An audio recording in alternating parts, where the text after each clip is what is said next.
The National Weather Service in Pueblo has issued a flash flood warning for southwestern El Paso County and east central Colorado until 7:30 p.m. At 4:31 p.m., Doppler radar indicated thunderstorms producing heavy rain in Fountain Creek. Between 0.5 and 1.3 inches of rain have fallen. Flash flooding is ongoing or expected to begin shortly. Street flooding has been observed on Fountain and Circle in southern Colorado Springs. Hazard: flash flooding caused by thunderstorms. Source: radar.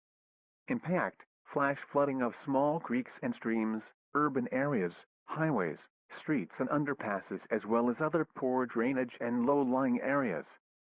Some locations that will experience flash flooding include southern Colorado Springs, Fountain, Fort Carson, Security, Stratmore, Security Whitefield, and Cimarron Hills. Turn around. Don't drown when encountering flooded roads. Most flood deaths occur in vehicles.